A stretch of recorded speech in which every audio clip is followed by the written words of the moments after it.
Hello, hello, and welcome on into the swear word. I'm your host, Brandon Swear, and hey, this is a podcast for the Chile community, by the Chile community. Regardless of your spice tolerance, this is a place for you. Up tonight, we have an amazing episode ready to go. We have two sauces on deck, an amazing guest locked and loaded, and of course, a very fun game plan. So, episode 163 starts now.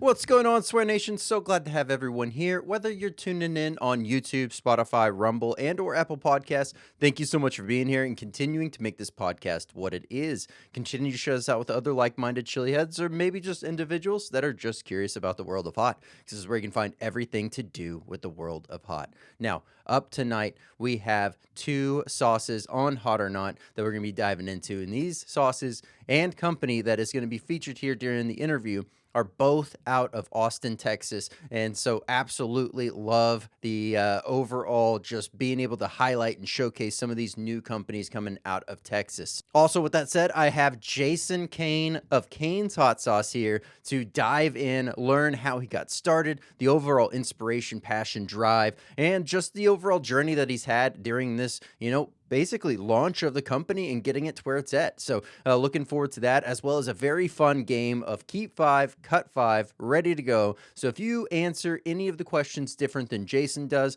go ahead, let me know down in the comments what your answers might have been or how they might have changed. Let's do this. Let's go ahead and jump on over to Hot or Not.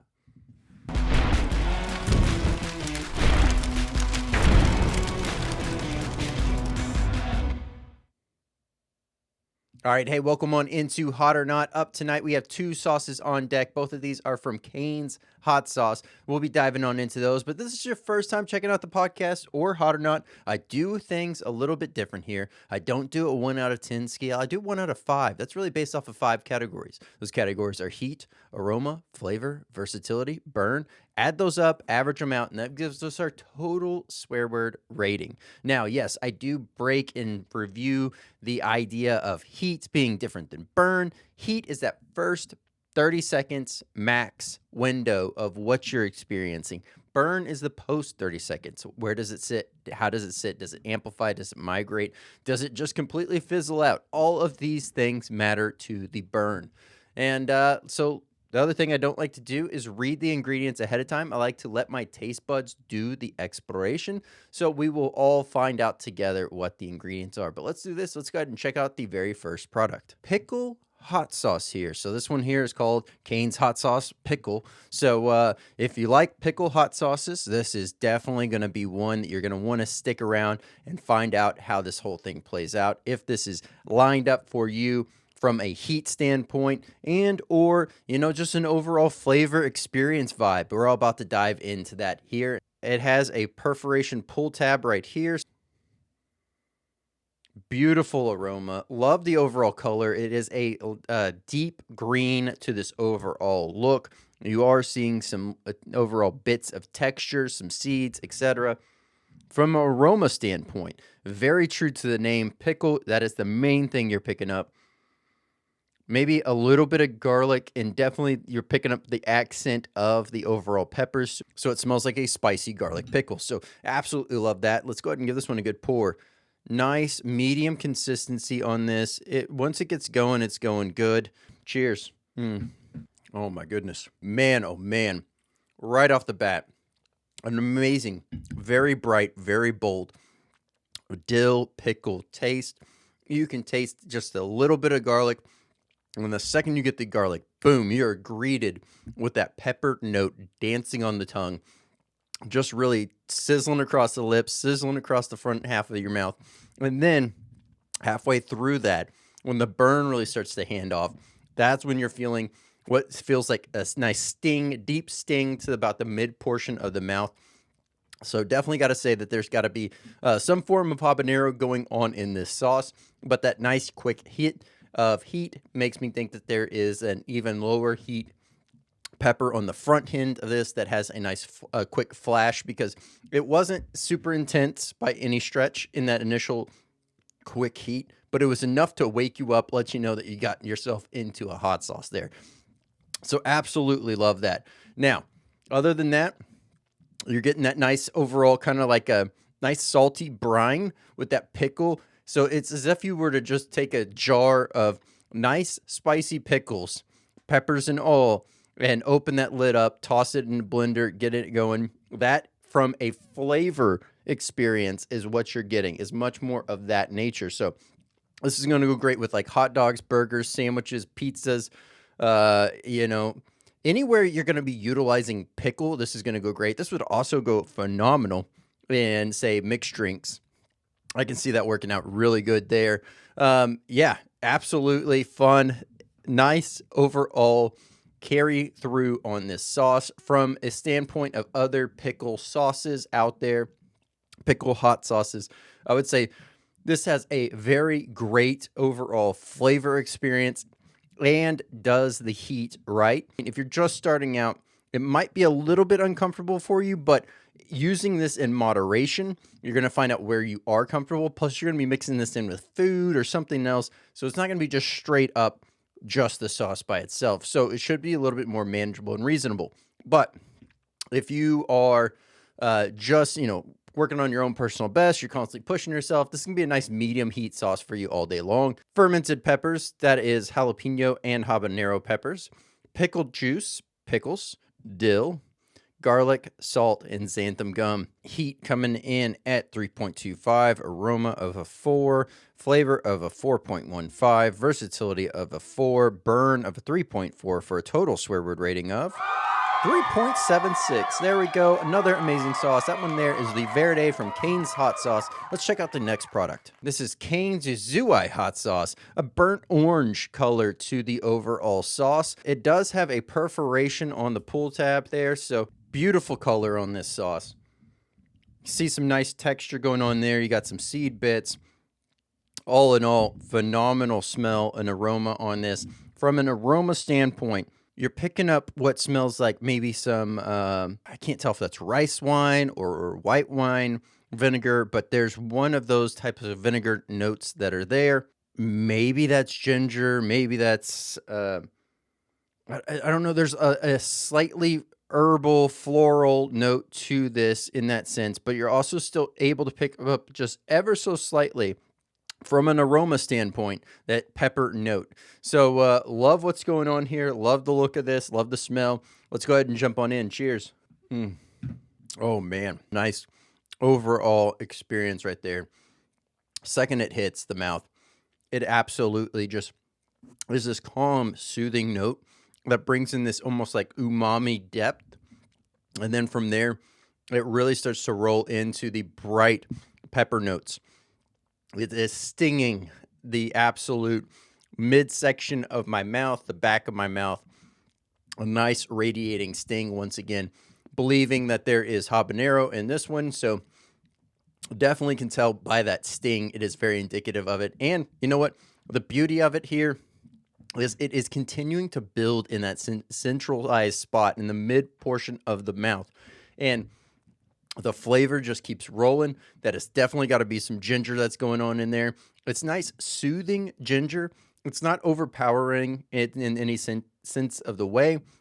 It also gives a nice neutral base, as weird as that sounds, as a finishing note that doesn't really like overpower one way or another. So the reason why I say that is that sauce, the characteristics of the way that it ends, is going to lend itself really well to pairing with just about any kind of a dish that you can think of. If you're just starting out, this one's definitely going to be hotter than the Verde. So definitely start with that one. This is going to be a great one, though, if you want to be able to work it into like a condiment, work this into like a rice dish, a pho, any kind of like a soup, like an Asian style food. Absolutely perfect with that. Asian inspired tacos are going to be phenomenal with this. Protein and rice, protein veggie, sandwiches, pizzas, you name it, this is going to go great. If you want to have a nice pop of the overall just habanero burn, but also with a nice ginger front note. Now, if you're working on your own personal best, you're constantly pushing yourself, this is going to be a medium heat sauce. Some would say possibly high medium heat. Fermented habanero peppers, vinegar, ginger, yuzu, garlic, salt, and xanthan gum. Man, oh man, that is a beauty to see. First ingredient listed, fermented habanero peppers, and then you go into the vinegar, the ginger, yuzu. Now, that garlic that's in there is just enough to be noticeable, but the main star player here is definitely going to be the habaneros, the ginger, and the yuzu. Pairs best with sushi, noodles, rice dishes, and soup. So heat coming in at 3.45, aroma of a 4, flavor of a 4.3, versatility of a 4, burn of a 3.75 for a total swear word rating of 3.9. There we go. If you enjoyed the products that were featured here on Hot or Not from Cain's Hot Sauce, I will have the direct links down below for these two sauces, as well as a link to the main site so you can check out the full lineup of amazing products from Cain's Hot Sauce. Highly recommend you checking those out and grabbing some for yourself. But let's do this. Let's go ahead and jump on over to tonight's discussion.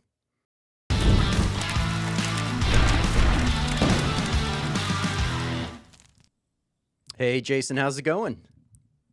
It's good, Brandon. How are you? I'm doing great. Glad to have you here. Obviously, had a few events now collectively over 2025 that we've been able to cross paths. Most recently, the North Texas Hot Sauce Fest. So glad to have you here.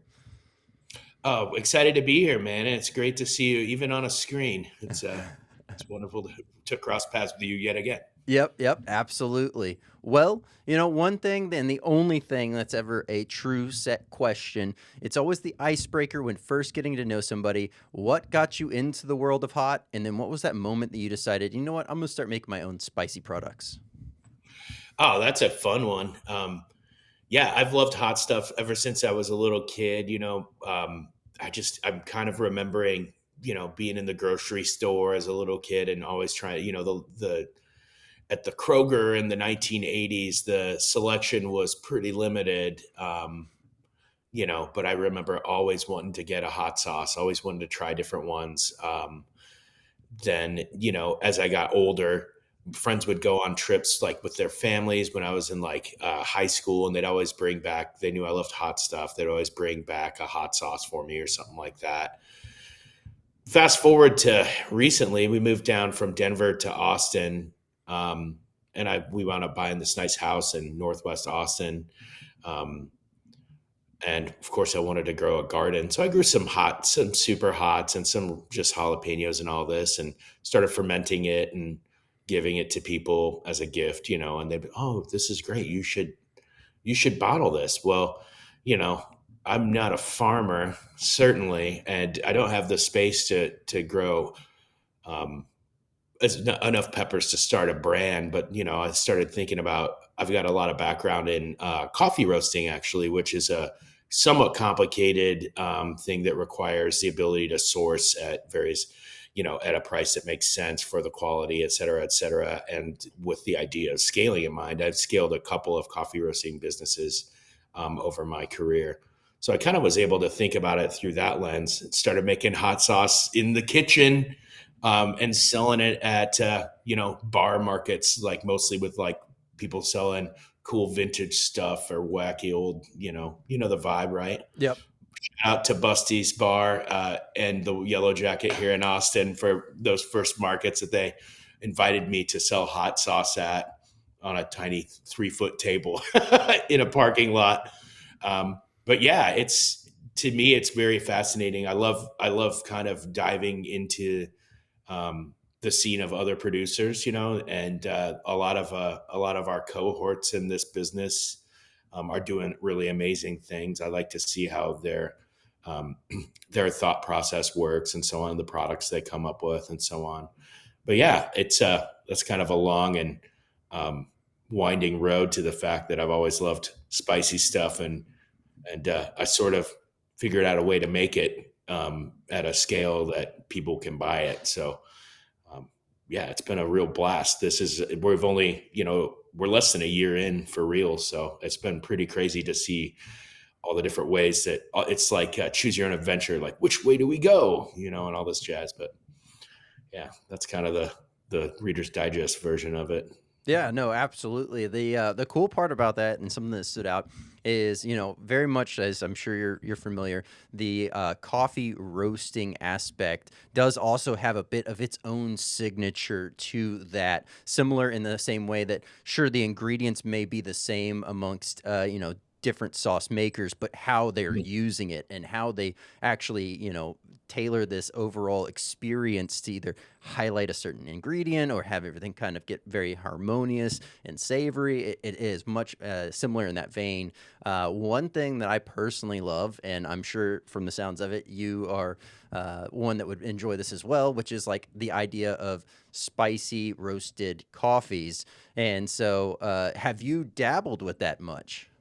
I have not done spicy like flavored coffees before, but I have done coffee sauces.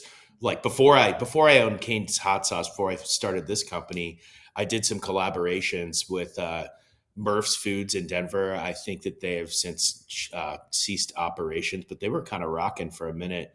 Did a coffee cherry chipotle hot sauce with them, where I provided the coffee. Um, yeah, I've never done a flavored spicy coffee before. I did see literally just before we hopped on, I was scrolling Reddit and it popped up and somebody in the hot sauce thing, somebody was showing off his hot sauce collection and he had a bag of some sort of spicy coffee. It's curious to me. Yeah, I wonder how they're doing that, you know. Yeah. Well, It's obviously you can't have it could maybe it's if it's ground, it could have, dried peppers in it or something like that. But yeah, have you had experience with it? yeah, yeah, yeah. So I've had quite a few different ones. One in particular, or I should say, the one in particular that holds a near and dear place in my heart. Isn't being made anymore. It was from a small, to my knowledge, a smaller family-owned coffee roasting and coffee shop, if you will, in Louisiana, and he was roasting it with the Seven Pot Primo. And so, oh my gosh, beautiful flavor, very Wow. well selected choice for his beans. I don't remember the exact one. I would have to pull up my photo. I got the dark roast, and then he had a medium roast. The dark roast, I went more for the flavor aspect. Obviously, the medium roast, I was leaning into more. I need that pick me up right now more than the flavor experience. But both were phenomenal. There's also a company out of Austin as well that does spicy coffees. That's kind of, they do more than just spicy coffees. They also have some pretty fun flavor combinations to that. But yeah, hands down, the best one was is it Island Orange or Orange Island? Either way, from Louisiana, had that phenomenal Seven Pot Primo coffee. That's amazing. So in your understanding, they're roasting the coffee with the peppers in the drum of the coffee roaster? Yep. Yeah. Fascinating. Wow, I wonder how that works. Coffee gets pretty it, co- the so the coffee is pretty dense before it's roasted. It's like rocks, and it has a pretty high moisture content and takes a while to cook. I'm super curious about this now. I'm going to have to look it up and maybe drop a line to those cats and say, I'm curious to see how you're doing this because it seems like a fresh pepper or even a dried pepper might burn with applied that much heat to it. They Yeah. got some secret sauce going on, it sounds like. Yeah, I would be, I would definitely would be interested to see how that plays out. I wonder if it's like and I don't know I don't have any firsthand experience with roasting coffee other than, what brief little bit that I've been able to digest from online videos, etc. Sure. And forum talkthroughs, but, those are only as good as the photos and the descriptions that are listed on those forums. But all that to say, I would imagine it would probably be most impactful both in flavor and in carry forward of heat to kind of like if you could throw it in, say, with a quarter of the duration left on the roast or something of that nature, right? So you're not completely scorching the pepper, but you're having basically that pepper kind of like weep out onto the beans as they're roasting. Cry it spicy tears onto the beans. Yep. Pretty crazy.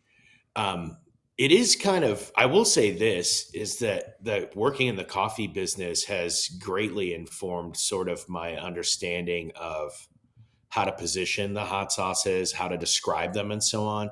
Because, to me, the huge part of you know, running a coffee roasting company is understanding flavor, right? So it's Hmm. the same thing with hot sauce. It's something flavor, right? To me, it's, they all have different attributes, but in coffee, we always kind of joke that there's a big overlap with wine in terms of the terminology.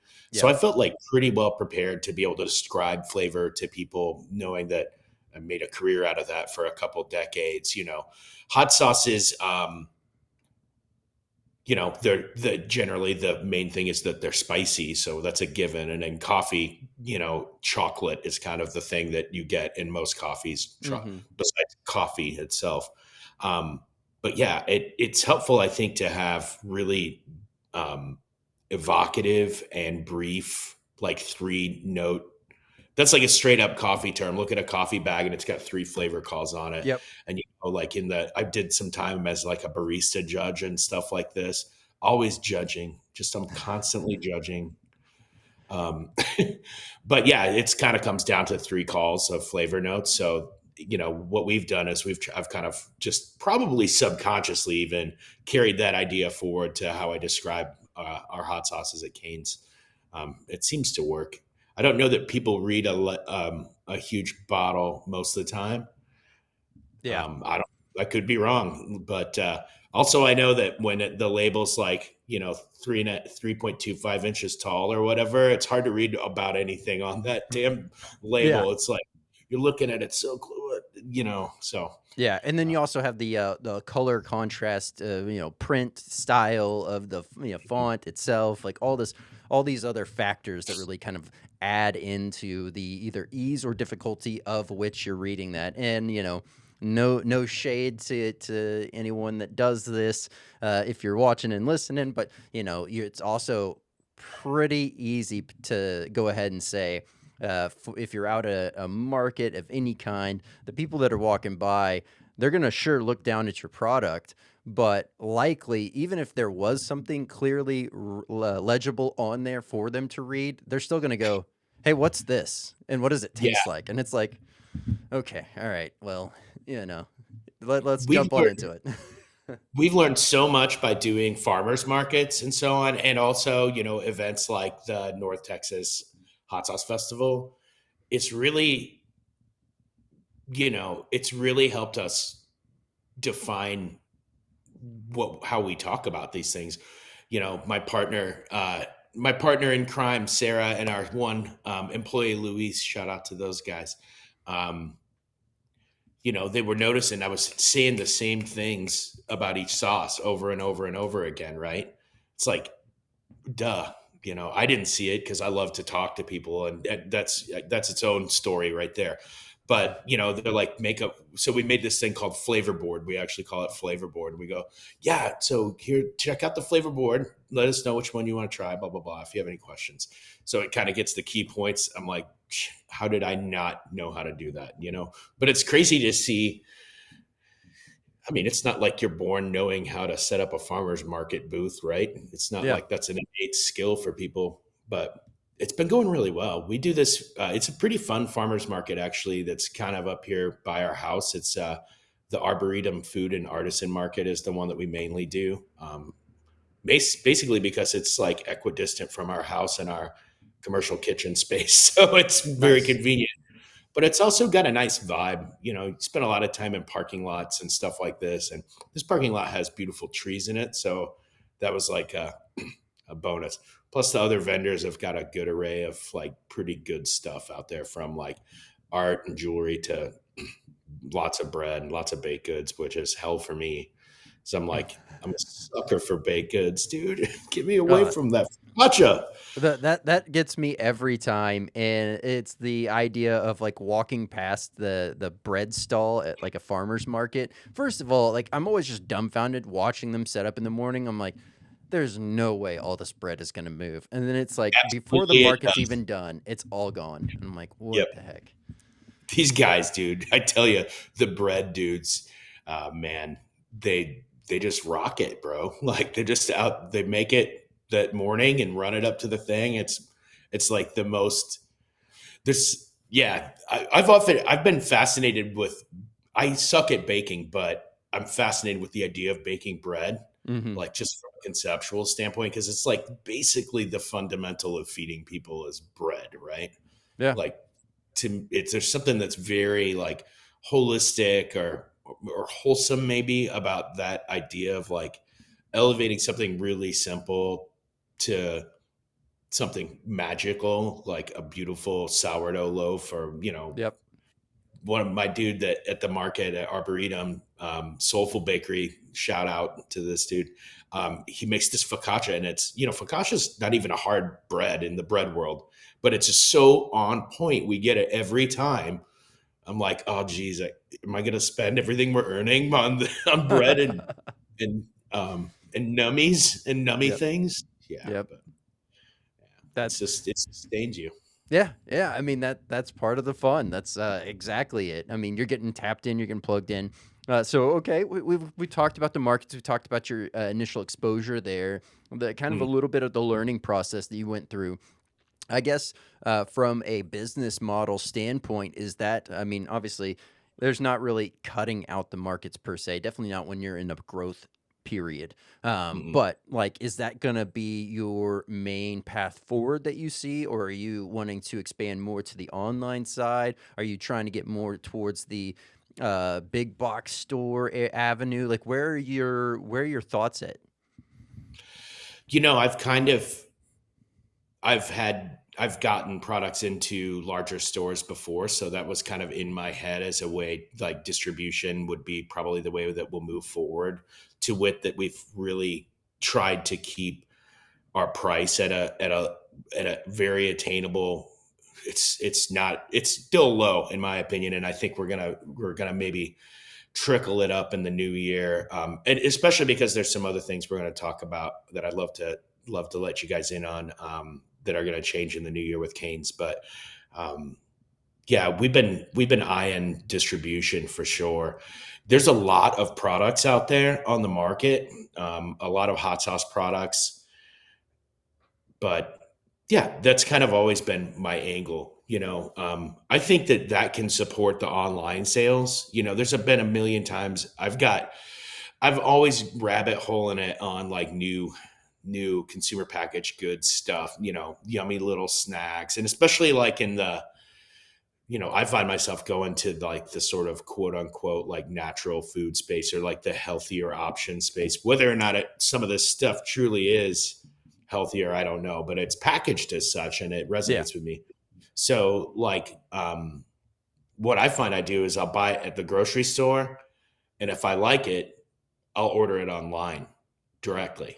You know, um, I'm not sure why I do that. I think part of it is I know that if somebody ships it to me, that these companies are enjoying a higher margin on it. Hmm. So I was like that with coffee as well. Like I don't buy coffee at the grocery store if I can avoid it. I like to buy it from a roaster, either online or going to a shop or whatever, or from like a coffee shop that's reselling a different roaster's coffee, so that it's like more human beings get a chunk out of that, Yep. especially with agricultural products, which coffee is that, like, it's a whole chain of people that are involved with that.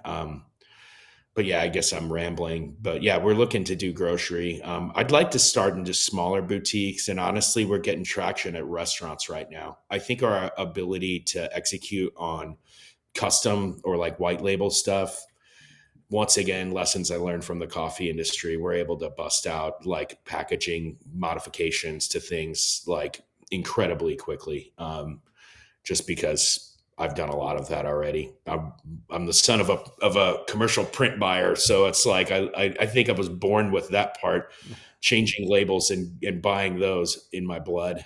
R.I.P. Dad. Um, yeah, I kind of see that as a growth vector for us as well. Um, yeah, restaurants. To me, it's interesting because restaurants probably they care a little less about the margins of it, because it's seen as like, this is it's all baked into the cost of the dish, right? Yep. Um, Yep. you know, everything is tight everywhere in the world right now. I don't know if you've noticed, but I know that I have. It's like margins are sucking for everybody out there, and we're all like there's a little bit of oh shit going on, like oh shit, um, but I feel like at a wholesale price, our product is something that is premier that can go into a restaurant and people gobble it up. Granted, you're not going to see a lot of ghost pepper and up hot sauces getting consumed at restaurants, Yeah. you know, but also, I don't think we really, this is a kind of an interesting take from the North Texas Hot Sauce Festival. What we learned, it was great because those are hot sauce people. That was our first hot sauce festival. So it was immeasurably valuable to us to understand, where our things are compared to what other people are doing great jobs at and stuff. What we found is that our mildest sauce is hotter than most people's mild, and our hottest sauce is milder than most people's hot. You Yeah. know, so that was interesting.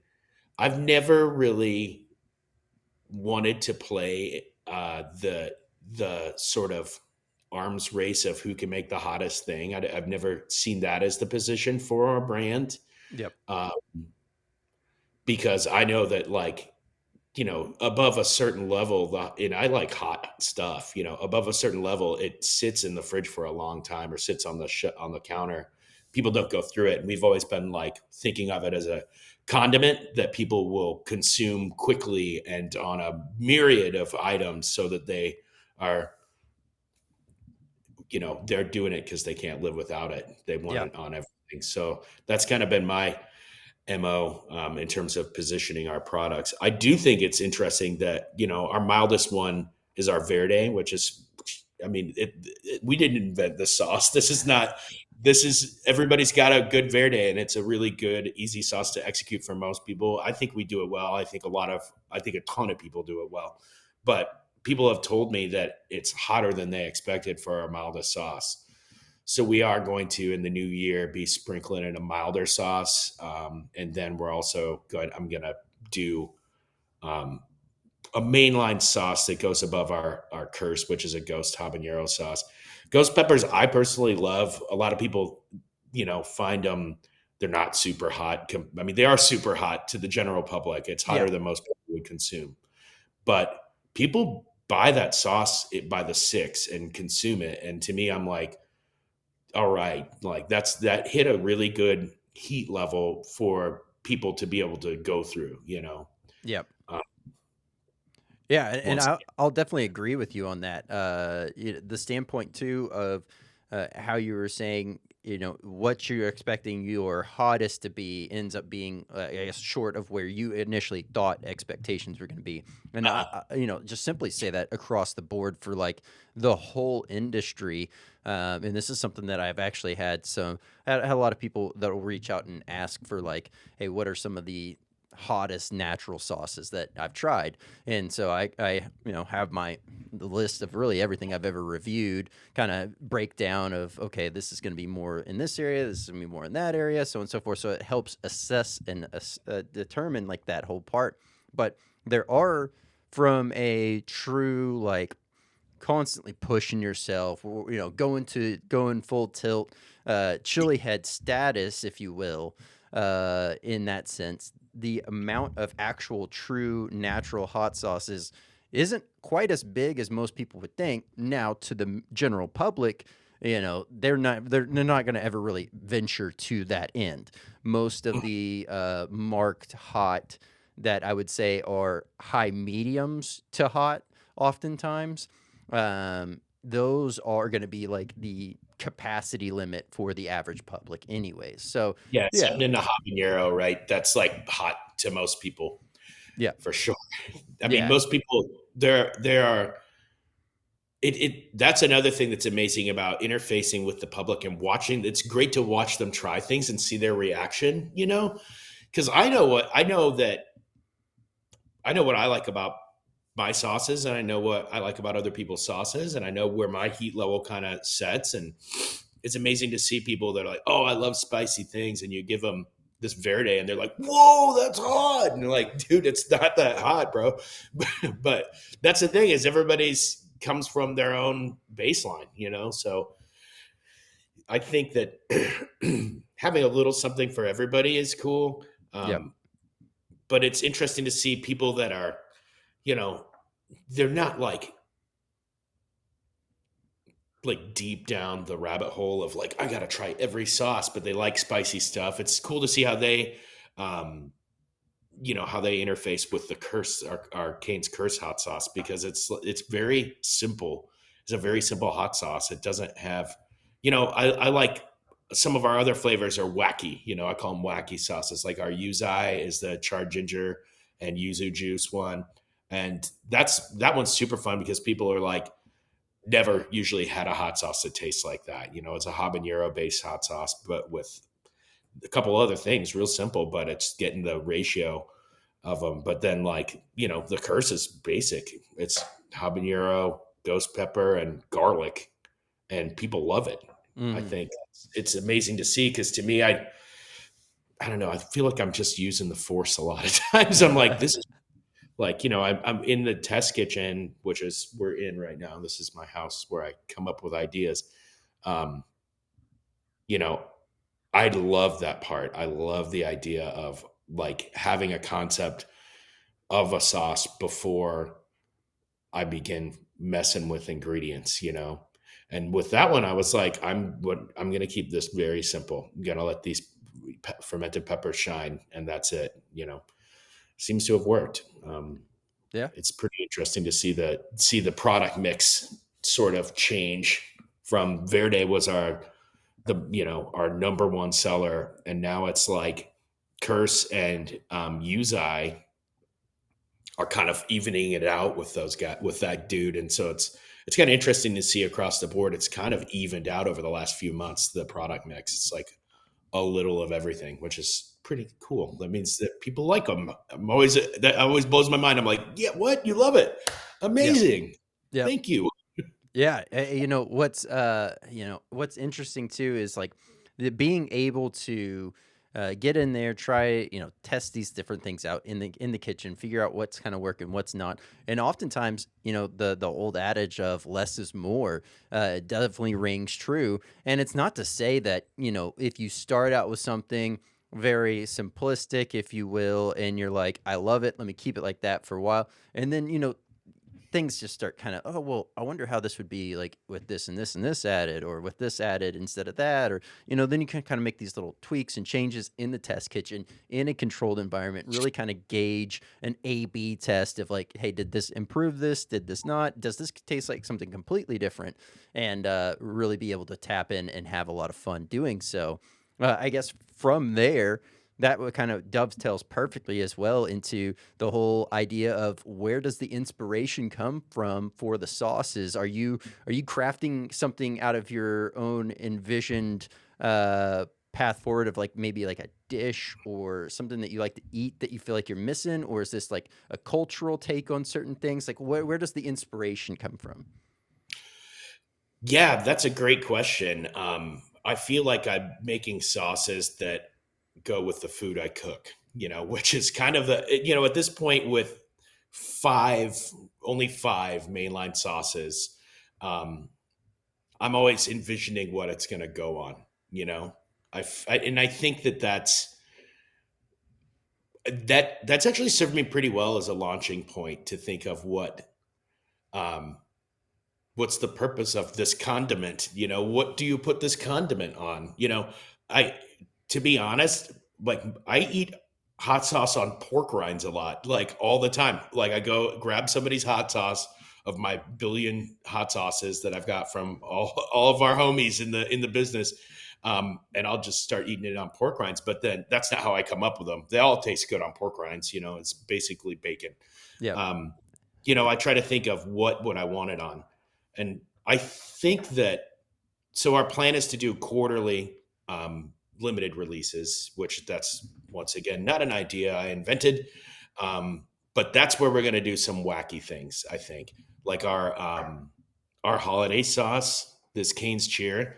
I literally invented this to go on stuffing because I'm like Thanksgiving was coming up. It's the start of sort of the holiday time period. Um, and I'm like, I want a hot sauce that can go on stuffing. So it's ahi panca peppers, cranberry, orange, and then your typical festive spices. I needed to have it have something that had legs into the holiday period, but I was dead set on putting it on stuffing. And guess what? That's what I did. That was my holiday, is dumping Cane's cheer onto stuffing, because I'm a stuffing fiend, dude. Like, um, boy, isn't that photo beautiful? Oh, it absolutely is. And, you know, perfectly as you were describing it, the ingredients on here are very captivating and telling of that same overall, you know, story. So love it. Every time I see this, I'm still like stricken with how lucky we are to work with some of the people that we work with to help conceptualize these sauces into life, and on the internet for people to look at. I think I would be remiss if I didn't shout out a couple people right here. First of all, this label design, well, you can see actually behind me, I'm going the wrong way. See up here Hmm. to my right, I guess.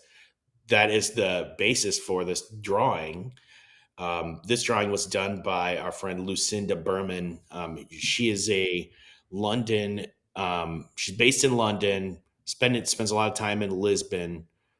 Magazine illustrator that we asked very meekly, like, could you do this a drawing for us of this cow skull that wears a Santa hat for us during the holidays, and she obliged, and we were incredibly humbled that she would do that.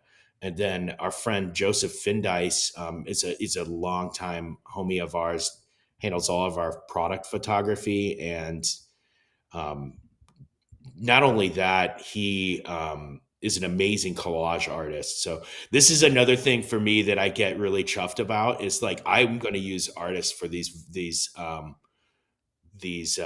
these limited edition runs. So every quarter it will be a bottle that doesn't fit into the Cane's, like, here is the logo vibe. It's going to always be something a little bit different. We're going to play with textures. We're going to play with ideas, and I want to really shine a light on different artists. Lucinda is that's Lucinda Berman with a U.com. Check it out. She's a person that you know is just astounding illustrator, and has done things, illustrations of Madonna for magazines and crazy stuff like this, right? We can't afford her, but the next steps are going to be in the springtime. We're going to find people, and we're going to try to make sure that they get a little remuneration out of it, because artists are always like being told that they have to work for exposure. We don't play that. And then I think it fits in pretty well here. Starting in the new year, the details are yet to be ironed out, but there's going to be a charitable giving component to what we're doing. This is something that Sarah and I um, have always intended to be a part of the business. Um, the last coffee roaster I worked at here in Austin, Greater Goods Coffee, their thing is they make a donation to one of their 4 charity partners.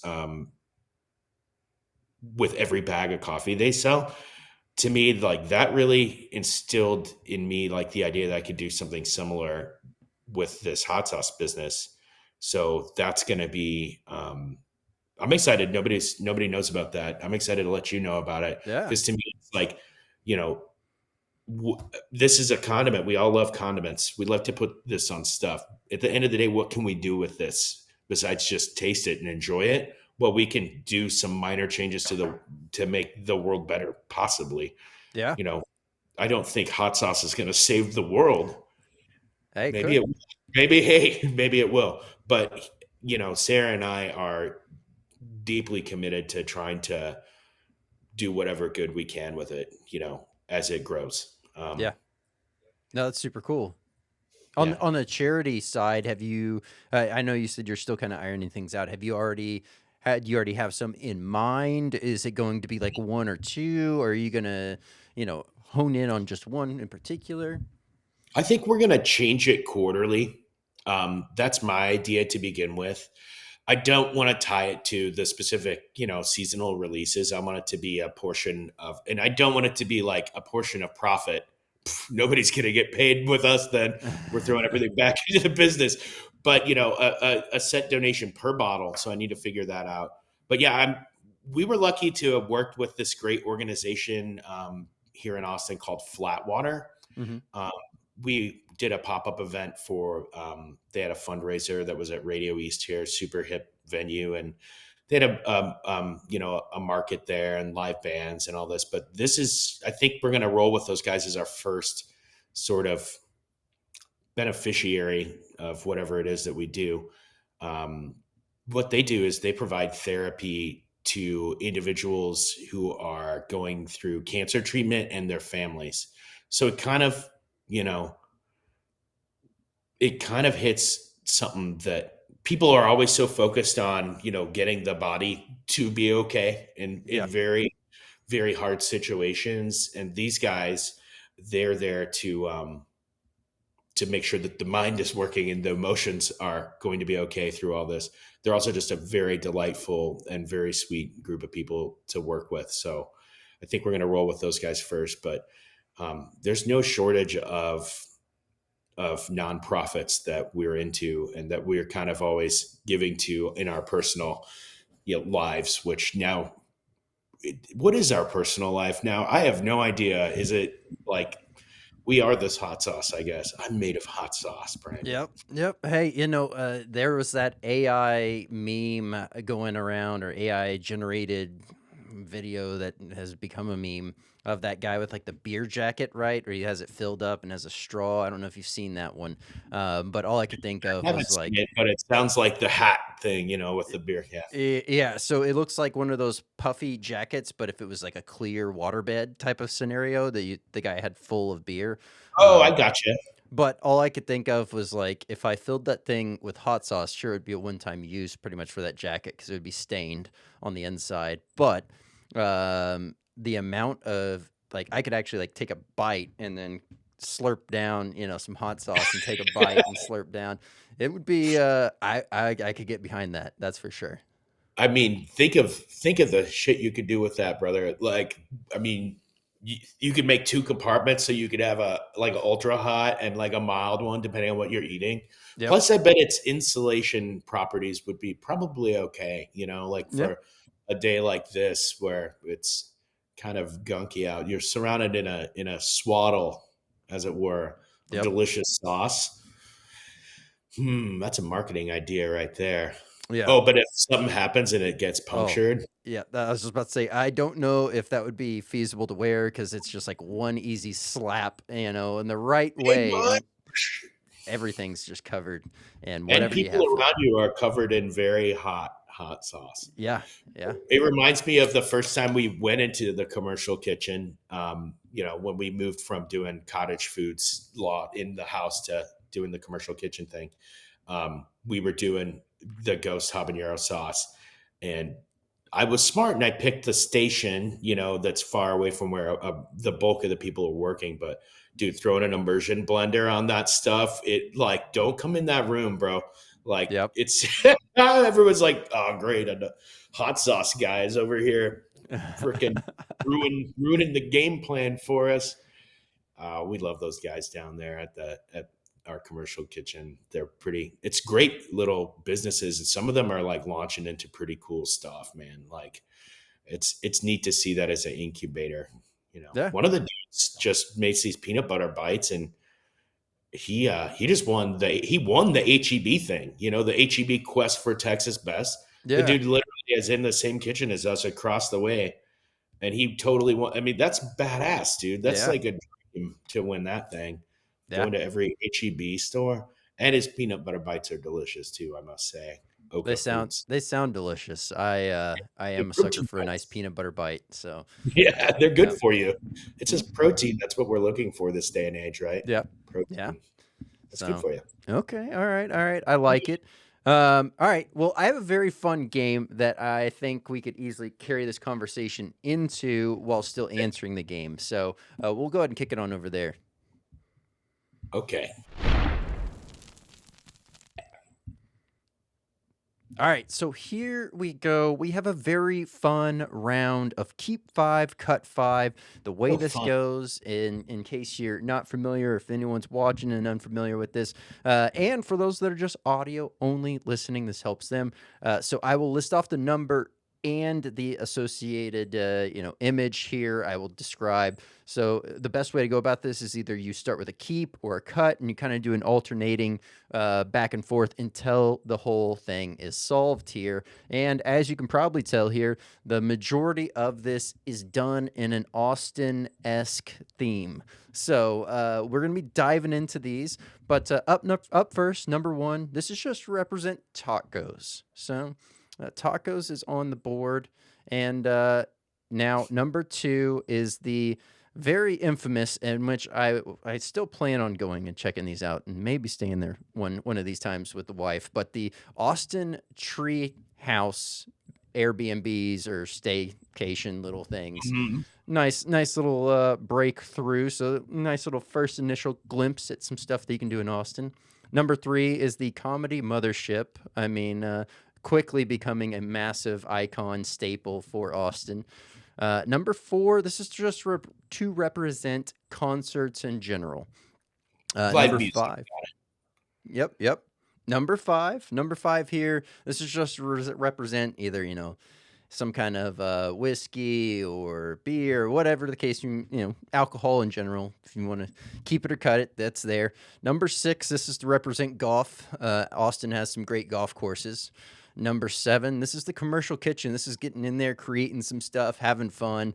Number eight, well, here's what you're battling out with tacos. This is Texas barbecue. So number eight is Texas barbecue. Number nine is family time. And, well, number 10 is, well, Ladybird Lake. So AKA Town Lake. It's a big sort of argument. The OGs call it Town Lake, and I'm not mhm. an OG, but Yep. I still call it Town Lake because I want to seem cool, Yeah. to Eh. the people that decide. Well, so I have to pick 5 of these to keep and 5 of them to cut. So Yeah, in yeah. any order, do you want me to go just go ham on this thing? Yeah, I mean, To- if you want to start with a keep and then do a cut after and then back and Sure. forth, yeah, we can definitely Okay. jump on in that route. We're keeping tacos, dude. And anybody that does not keep tacos, I'm sorry, dude. Your priorities are messed up. I can't. That is a thing I can't live without is tacos, and I think I'm not alone in that. Yep. No, definitely not. They're so versatile. You can do anything in a taco. You can make a dessert taco or you can make a savory taco. You could do just about anything with those. So, Yeah, I actually had this. I guess I still have him. He's just an old friend. I haven't seen him in a while, but I used to have a house in Mexico, and he came to visit me down there in Yalapa. And he was a dude he was like the operations guy for Doctors Without Borders. So he'd go for many months at a time to Africa or other places and so on. But he kept a journal of every taco he ever ate. And he was very like loose about the definition of tacos. Cause if you're in the DRC or something, there mm-hmm. might not be actual tacos there. Well, if it's meat in a flatbread that's been folded, he would count it. So, yeah, All I right. think Pavlo. I think Pavlo tacos for you. We're gonna keep that one. All right. Things to get rid of. Boy, this is hard. I mean, I like all this stuff really. That's what makes this difficult. Yeah, that's very, very. I'm gonna get rid of the comedy mothership. All right. Um, Not for any other particular reason. It's just that I'm seeing a lot of things I really, I love comedy in general, but I'm not tied to one specific vet. So yeah, I think that one I can still like, but there's a lot of other things here that I really love about Austin. So adios. I'm sorry. All right. Sorry. I like it. Don't don't We can don't do it. flame me, internet. Don't flame me. It's not personal. Fair Um, enough. I gotta keep barbecue, dude. I All right. got to. I got to. I love to get the meat sweats. Um, I live just a stone's throw from Interstellar Barbecue, which is a Michelin starred barbecue joint. And everyone's, people have got their opinions, but dude, it is the jam. And being able to have that, and then, things that are a couple rungs down from there are still baller in this town on the barbecue front and in Texas in general. Like when I was living in Colorado, I'll never forget. I was pumped that they opened a Rudy's in Colorado Springs. I was like, I'm going to go down to Rudy's Yeah. because Rudy's is one of the better barbecue joints you can get in Colorado. And actually, it's not bad. It's not bad. The Rudy's breakfast taco I was game about is to, on, I was about to, dude. their breakfast taco game is definitely where it's at. That's pretty much It the is. only thing I get when going to Rudy's. Their turkey's good, and also turkey is to me the dark horse of barbecue because that is I love brisket, I love sausage, I love it all really, but get me a good turkey, smoked turkey breast, and I'm in heaven, dude. I don't know what it is. It just soaks up the smoke so well. Um, yeah, I don't know. I'm now I'm dreaming about turkey. Actually, recipe for you kids at home. Here's how we smoke our turkeys: is I get our Caribe hot sauce, which is a mustard based like Barbados style hot sauce, and I'll add some Dijon to it and some other things to use as a binder on a turkey breast, and then I'll hit it with my rub du jour, whatever I'm into. But that gives it, because it's just on the outside, it gives it a nice spicy bark on it. It Yep, rocks. Word of the wise. Word of the I wise. like it. I can definitely get behind that. All right, number. So you have number 2, 4, 5, 6, 7, I need to 9, do and a 10. cut. We're gonna Yep. cut something. Uh, you know what? Drinking. I think this is kind of interesting. Actually, I I I love bars. I love bars, but the time came as I neared 50 that it was time to make a very hard decision. And strangely enough, I stopped drinking completely. I look at that picture and I think of all the crazy times I've had at bars. Well, guess what? Now I still go hang out at bars. I just don't drink. And Austin actually has got. I realized I cut alcohol. I did not cut bars. The selection of non-alcoholic yum yums at bars these days, even like Uh-huh. down to the punk rock joints, have always got like good craft NA beers. Yeah, I can't believe I'm saying this, but that normally would have been, a couple years back would have been the number one thing that I would have kept, and now it's the cut. So Yeah. adios, I adios can hangovers. I can get behind Honestly, that. to level with you, I probably wouldn't have gotten this business off the ground until I, decided to stop drinking. And boy, it really just you find a lot more time in the day. It's really amazing. Yep. Yep. Pretty cool. That's a similar thing happened around the time that I got ready to get the whole podcast off the ground and started. So, yeah, I can definitely see that. Oh man, jeez. I'm keeping golf. Okay. This is a New Year's thing for me. I love golf. I freaking love it. Um, I have not been golfing as much as I normally like to. In fact, I'm the only one that kind of misses COVID, probably because it was so dead in my business that I was able to golf a lot. Like I was getting in, 5, 6 rounds a week, sometimes in the summer when you can stay up later. And that's it's kind of my New Year's resolution is to get a bunch more golf under my belt this year. It's a great way to hang out with your homies. I've got great golf buddies. I'm not saying they're all great golfers, and I'm certainly not saying that I am either. But the camaraderie you experience on the golf course is real special.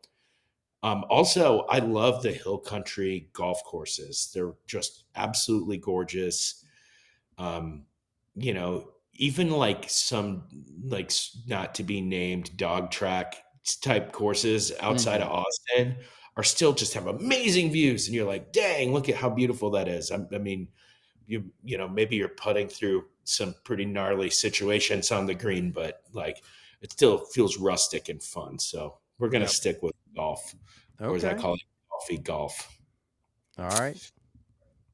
Well, Man, okay. we got 2 keeps left and 3 cuts. So, I mean, uh, you could either do the 2 keeps or you could do a cut and then the 2 keeps, however you want to go at this point. I think it's time to cut Town Lake, dude. It's Okay. the Rainy Street Ripper is throwing people in Yep. there. I think Uh-huh. it's no good. I'm just randomly cutting that one, even though I think it's a super cool urban. Is it a lake? Is it a river? Nobody. It's a river. It's an impoundment of the river, but Yeah. yeah, it's too attractive for the serial killer to throw the bodies in there. So I think if we drained it, it would be a lot safer for Austin. I'm obviously being completely silly, but Yeah. let's trade it. And dude, I don't even want to know what you're going to find down there. Oh man. Probably a lot of Lime scooters. Yeah, I was about to say there's probably going to be a lot of cars, bikes, motorcycles, all kinds of things. I do know there's a lot of like concrete and rebar down there because Hmm. of various bridges and various things that have been collapsed into there. That's why you're not technically supposed to swim in it. That and the algae blooms apparently are not good for you. Hmm. Yeah, gonna miss you, Town Lake. What are the beautiful people gonna run around now? Just a hole in the ground. It's never. Exactly. Austin does have some beautiful people. I'll tell you that. Well, Uh, we got the tree houses left. You have the concerts. You have the commercial kitchen and family. So four we're gonna nix options. the And treehouse next. We're gonna. This okay, is a process of elimination. I love we love staying at Airbnbs, but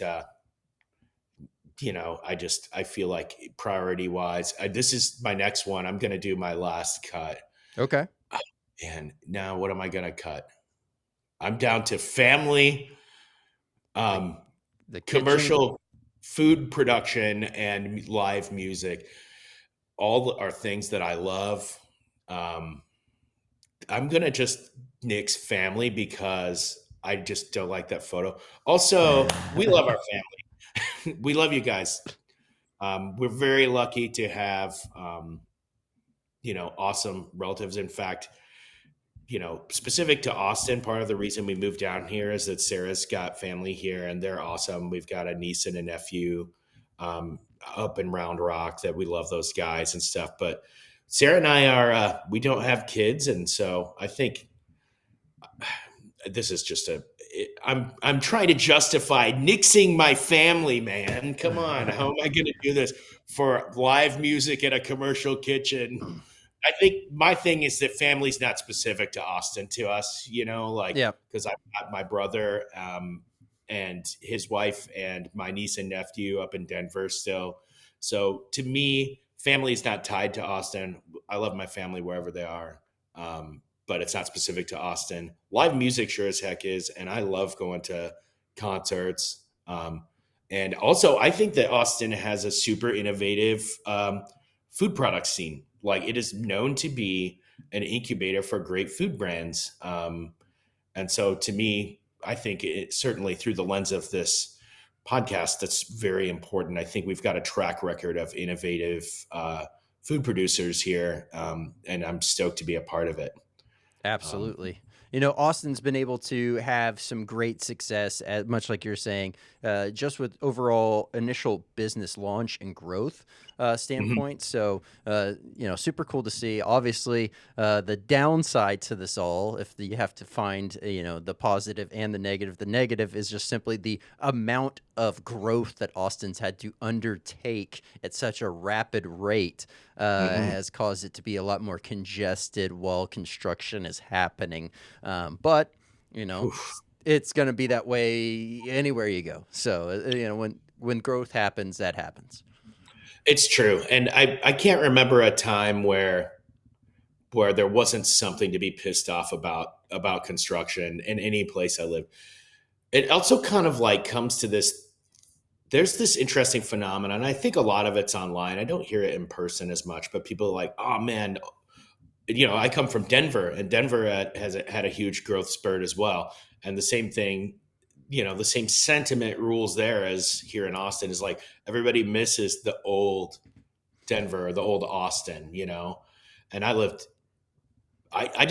don't think it's the city's change. I think the world frickin' changed, dude. Like I'm thinking back to like 2000, 2001, and minus the whole 9/11 thing. 2001 was a great year. I made no money. I worked as a barista. I had a blast all the time. I played in a couple rock bands. Life was super cheap and easy. And I just don't think everybody's looking back to a time in their life when everything was super carefree. And I'm like, the world changed, man. It's not just Austin. Things Yeah. change. You gotta accept that. You gotta accept that things will not remain the same. Yep. Because I Pre- still think Austin is pretty rad. Yeah, creatures of habit. We want to stay where we're comfortable. We want to stay with what we know. Mhm. Evolution is necessary, otherwise you die. Right? It's you That's either right. evolve or die, and unfortunately, that with that comes the growing pain aspect, and you just have to get comfortable being uncomfortable. And so, yeah, very true. Time is the main factor component that a lot of folks tend to leave out of that equation when talking about, the past versus the present. The world was so much easier before there was social media. Yeah, no duh, right? Um, it's pretty crazy. I think um, it's important to enjoy life, and to me, it's like all that other stuff, like being upset about things that are outside of your control. Just control the things you control, man. Just get out there and you get up in the morning and have yourself a good freaking day, you know? That's my Absolutely. philosophy. I'm like, I can't, all this stuff is bigger than me. I'm a dude that makes hot sauce, and I like to be good to people and I like to hang out with my friends and family and I like to influence their lives in a positive way. It's worrying too much about stuff you can't control. That's just drive you mad, dude. Yep. Yeah, yeah, absolutely. Okay. I have two questions that I was going to ask as like a fire round type of question, and then we'll roll into the nugget of knowledge after that. So the All right. fire round questions, because everyone always likes to know this. What is your preferred heat level that you like to eat on a daily basis? And Mhm. then the other question is going to be actually, we'll let you answer that one first. I would say, on a scale of 1 to 10, I like to eat a 7 on most days. I would say to the like, I'm always eating habanero something, and I know it's like every sauce has got it, but there's a reason why. It tastes delicious. I love habanero, so I'm hitting habanero most of the time, because I can slather that stuff onto. I swear I use a ton of hot sauce, bro. Like I'm just like I don't want just a drop. I'm like dumping it. So to Yep. me, that's kind of where I'm falling. So yes, send me recommendations for any habanero hot sauce. I'll try them all. I know that's boring and stuff, but hey, dude, that's the level I like. 7. It's also my lucky freaking number, bro. I like it. No, it makes sense. You got to stick with what you like. Got to stick with what you know. The Mhm. other fire round question is throughout this process of whether you were just starting out to even like right now, has anyone really been there to be a bit of a mentor throughout your journey? Oh, geez, there's a bunch of people that have. I would say probably. There's this customer of ours, Richard. Um, Strangely enough, mentorship from just a business standpoint, and also the fact that this guy is a delightful human being. He's an awesome creator. We met him because he started buying our hot sauce online, and he lives down the way. Um, he invented a bunch of lighting systems that are used everywhere in theater and all this stuff. It's super cool dude. But just to like see, he has opened my eyes to his hot sauces that he loves a lot. And more so, he's always dropping hot sauces on me. He's like, try this hot sauce, try this hot sauce. So to me, like he's helped expand my horizons of what sort of weird things are out there. Secondarily, from when you're first starting, to have a dude that is so obsessed with hot sauce. Like, and he's not in our scene, like he's not a dude he's not going to he's not going to go to the hot sauce festival. He's ordering online and trying stuff. And he's probably got 200 different hot sauces at any given time. That he loves our hot sauce. To me, it's not like mentorship, but it's the encouragement that Hmm. we early on were like, I mean, it's all early on for us, but we're like, this is amazing. This guy is buying hot sauce from us and he loves it. So to me, that really, Richard, you're the man. I hope you watch this. That's awesome. Yeah, no, Richard, that's great support there, and to be able to tap in and be, I guess really just trying out these different sauces and sharing that with others. That is huge. It's major impact, and I guess really that also kind of answered a little bit of the nugget of knowledge aspect because talking about your overall journey, that was gonna essentially cater that question towards, which is like how do you quantify those wins? And I think you said it perfectly by being able to see the positive response back from, the consumer base, from friends and family, everyone that you've kind of mentioned collectively through this episode, being there to help, ensure those steps and changes that have been made, or things that might have been created are done in a way that is, not only just good to you, but everyone else is seeing it as well. Yeah, I love what I do, but it boggles my mind still, and I hope this feeling stays with me through the rest of my life. I just it boggles my mind when somebody's like, "That is amazing." I'm like, "Yes." I like audibly go, "Yes," at the farmer's market when somebody tries it, or when somebody orders a repeat order of something. I'm like, "Yes, they love it. They love it," and it's so humbling that it's humbling on one set, and then it's also like gratifying. It amazes me. It's something that amazes me, and all I really want to do is use this to I want to make people's mouths happy. I want them to enjoy this stuff. So to me, that I've achieved that in some small way, oh man, that just makes my day. Every day I'm like, I love that people love this. I love that I've done something that makes people happy. Absolutely. All right. Well, this next part then here is the hot seat nomination. This is someone that you think would make a great guest for the show. Oh boy, I thought about this. I also don't know the full list of who you've had, because you've had a bajillion episodes. So if I pick somebody that you've already had, do you know the dude from Aweo Sauces? You know that guy? He was at the festival, the Uh, Airtarian. I briefly met him, but no, he has not He's been a on yet. fascinating and beautiful dude. So Yeah, I want to learn more about him, and I know that I probably could just corner him somewhere and start hanging out with him because he's a super cool guy. But I'd love to see an episode with him. I forget his name, but he's just a delightful human being, and his sauces are really banging too, delicious. absolutely. I will be reaching out, and we'll have Aweo Sauces on, and we'll be learning more all together. So thank you again for that nomination. This last part here, once again, greatly beneficial for those that are just audio only listening. Where can they find you? How can they find you? And any kind of announcements you want to make, this is your great opportunity for that. Wonderful. Okay, hello, listeners. People that can see me, don't look at me.